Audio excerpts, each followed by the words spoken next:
During a House Armed Services Committee hearing, Congressman Wesley Bell challenged Defense Secretary Pete Hegseth on accountability, transparency, and military priorities.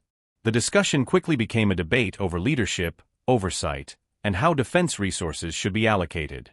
And so my first question is, are you authorized to disclose intelligence that would put our troops in harm's way to our enemies?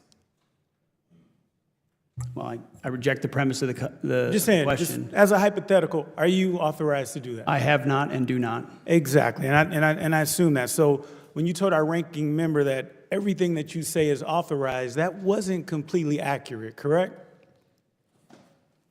What I said is that every way that I communicate is No, authorized. you actually said everything that you said is authorized. I wrote it down.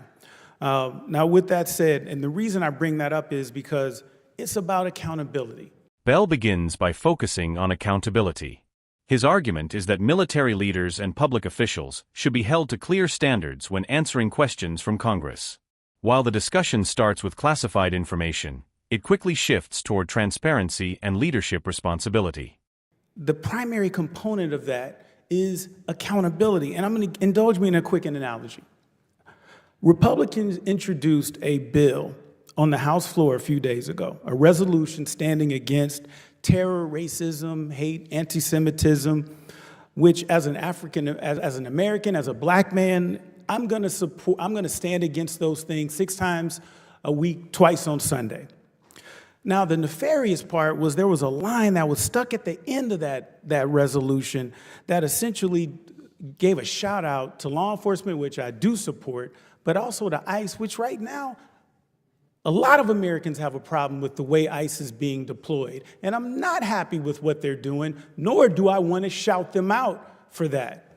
And so accountability was, I didn't duck from the question. I went and I talked to my constituents. I went on social media. I did interviews to explain exactly where I stood, that I stand against hate. I stand against racism. I stand against anti-Semitism. And I hate that that line was stuck in there. That's accountability. So when we're asking you these questions and you're ducking and you're not answering them directly. The key phrase here is warrior ethos.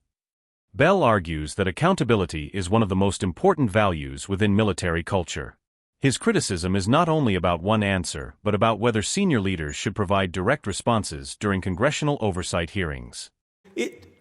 That's not a culture of a war. What was the term? A war ethos, a warrior ethos. I'm looking at members who serve, and they're taking their lead from you. That starts with you. And if we have troops who are in war zones and they're watching while they're risking their lives and you can't just answer some tough questions, what kind of culture is that setting? So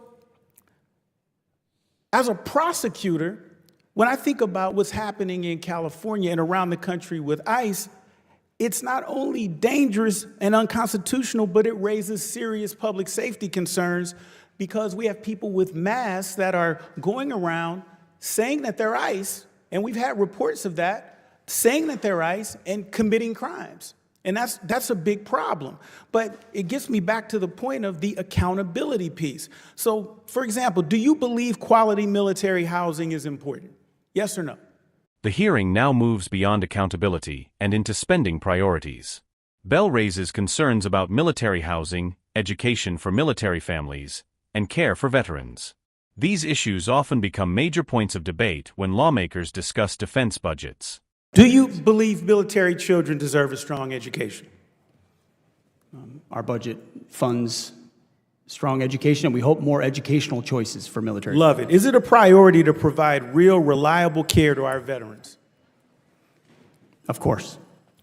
So, Mr. Secretary, we have a problem here because your answers don't match your budget priorities.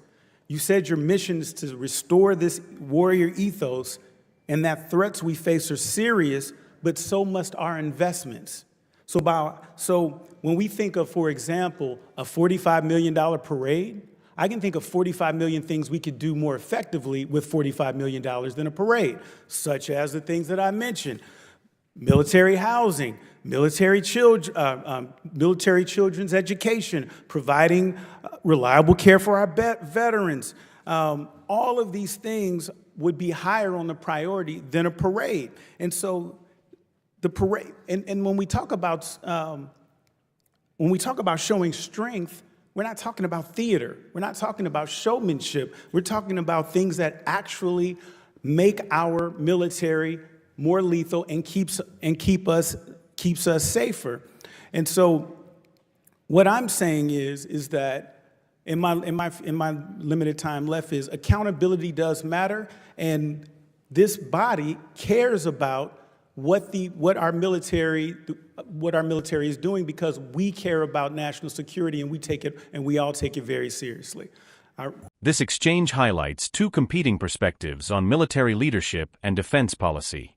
Congressman Wesley Bell's argument centers on accountability.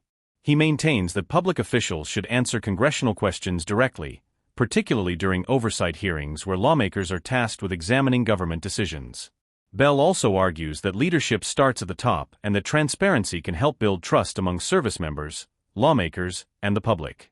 On the other side, supporters of Secretary Pete Hegseth's approach argue that the Department of Defense must remain focused on military readiness, national security, and maintaining a strong defense posture in a rapidly changing global environment.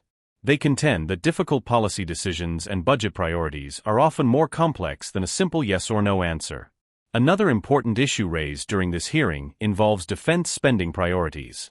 Bell questioned whether resources should be directed toward military housing, education programs for military families, and veteran services rather than ceremonial expenditures. Supporters of current defense priorities may argue that maintaining readiness and deterrence remains the department's primary responsibility. The exchange also demonstrates the role of congressional oversight. Hearings like this are designed to challenge policies, question officials, and provide accountability to the public. While disagreements can become heated, they offer insight into competing visions for defense policy and military leadership. Ultimately, this hearing was about more than one question or answer. It touched on transparency, accountability, military spending, public trust, and the responsibilities that come with leadership positions in government. What do you think? Should senior officials provide more direct answers during congressional hearings, or do complex national security issues require more nuanced responses?